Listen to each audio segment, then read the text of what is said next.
Bonsoir DMG, bonsoir. Bonsoir à toute la communauté. Mhm. Je ne sais pas si vous me suivez là, hein. Oui, oui, oui, je te suis. Alors DMG? Oui, tu ne me reçois pas? Oui, là je te reçois bien. Là c'est bon. Ok DMG, vraiment un grand merci pour ce privilège que tu me donnes de monter.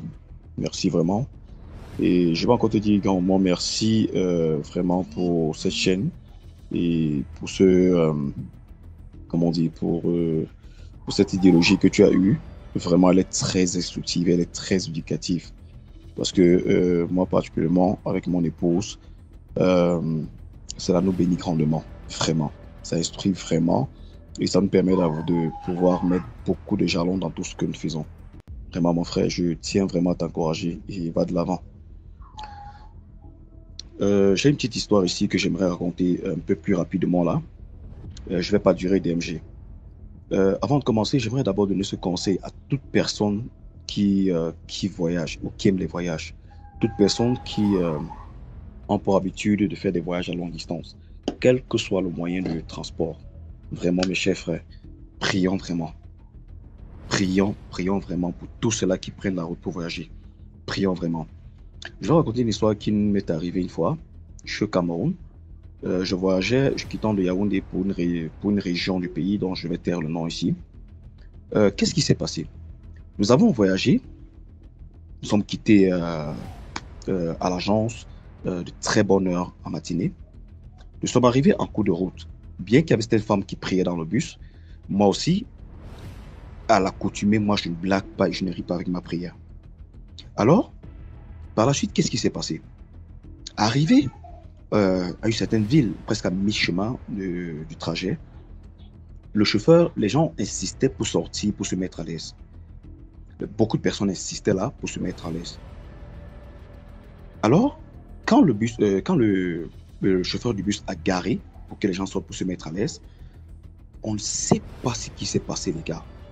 Je dis, je ne sais pas ce qui m'a poussé, un esprit m'a tiré d'aller un peu plus loin à l'intérieur pour uriner DMG. Je ne sais pas. D'habitude, nous les hommes, on n'a pas besoin d'entrer trop dans la brousse là pour se mettre à l'aise. Mais moi, je suis entré et il y a un esprit qui me poussait à avancer encore plus. Lorsque nous sommes arrivés je suis arrivé à un niveau, j'ai suivi un monsieur qui était au téléphone. Le monsieur était en train de supplier à des personnes en ligne, disant que dans quelques kilomètres, patientez un peu, s'il vous plaît, soyez patient. La viande est là.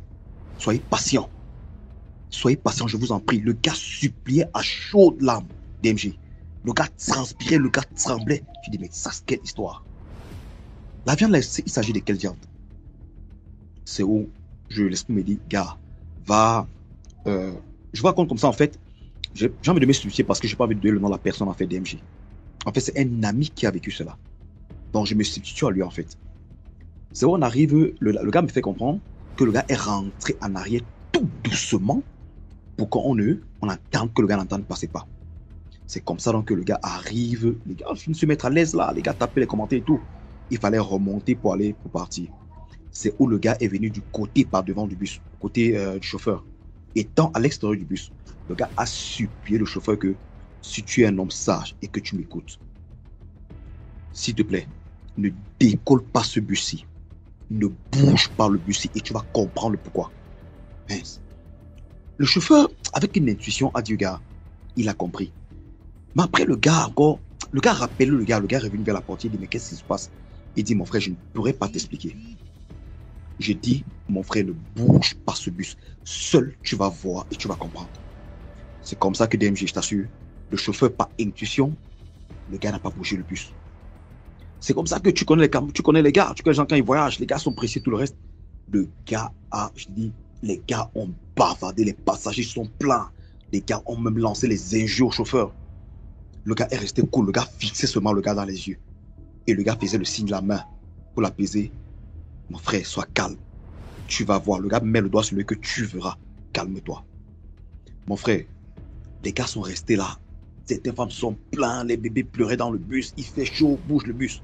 À un moment, les gars sont calmés. Tu sais, quand chacun, les gars bavardent et tout, les gars sont en colère. Mais les gars finissent tous par se tasser, DMG. Les gars finissent tous par se calmer. Mais c'est où le gars en question que le gars a suivi parler dans la forêt, le gars a commencé à se bavarder, à se plaindre. Pourquoi tu fais ça? Le gars arrive même devant, vers le cockpit, non, c'est dit, la devanture du chauffeur, la DMG. Ou le chauffeur là avec son convoyeur. Le gars se met à bavader, le gars râle, le gars gueule. On dit ici, on ne bouge pas. Non, ici, on ne bouge pas. Le gars continue, le gars continue, le gars continue à bavader, le gars se plaint. Mais pour finir, même les passagers, on dit, mais attends, mon frère, pour finir, même nous tous, nous voyageons. Nous sommes en train de voyager, frère. Le chauffeur te dit qu'il y a une panne. C'est au pouvoir la tue du gars DMG. Et pour calmer un peu les gars, le chauffeur est sorti avec son convoyeur, ouvrir, je sais pas trop, un endroit du bus, comme si peut-être le gars faisait quelques réparations et tout le reste.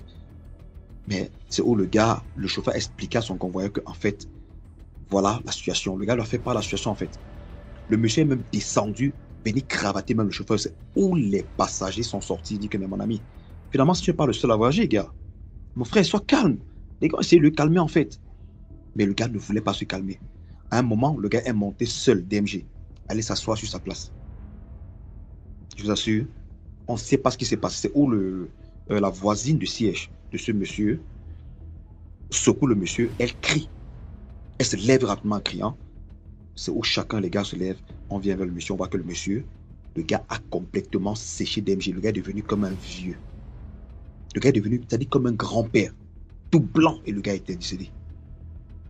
Le gars était décédé.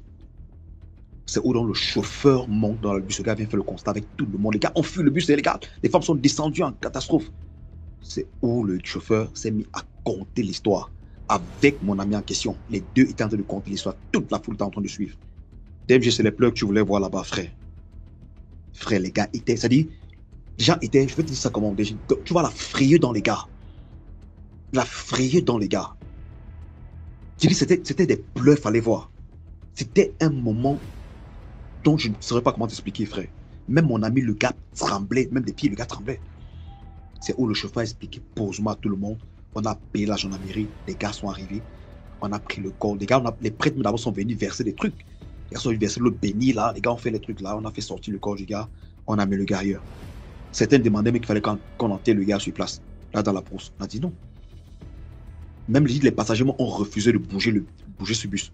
Il a fallu qu'on envoie un autre car de Yaoundé pour venir porter ces passagers partis. Ben, les gars ont refusé de partir avec ce bus de la DMG. C'est où je dis ici aux uns aux autres que les gars, comme on marche ici là, comme on marche, notre soeur vient de parler tout à l'heure là, celle qui a conté l'histoire. Mon frère, la prière c'est quelque chose. La prière c'est quelque chose, mon frère. Quelle que soit la religion de la personne, la foi en Dieu là, mon frère, c'est quelque chose. Évitons toujours d'entrer dans les bus voyagers sans faire une prière. On ne sait pas ce qui nous attend en route DMG. Les nombreux accidents que nous vivons aujourd'hui, vous croyez que c'est simple? Vous pensez que c'est forcément les dépassements et le manque de civisme des chauffeurs? Non, pas toujours. Pas toujours DMG. Donc voilà la petite histoire que je voulais conter un peu rapidement la DMG.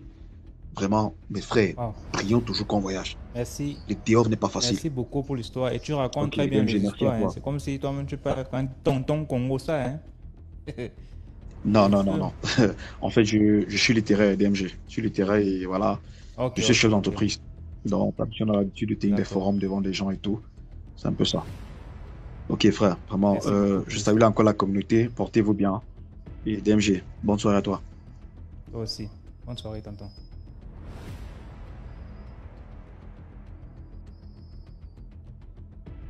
Des trucs de transport en commun, là, on ne sait pas qui a fait quoi, qui doit mourir à quel.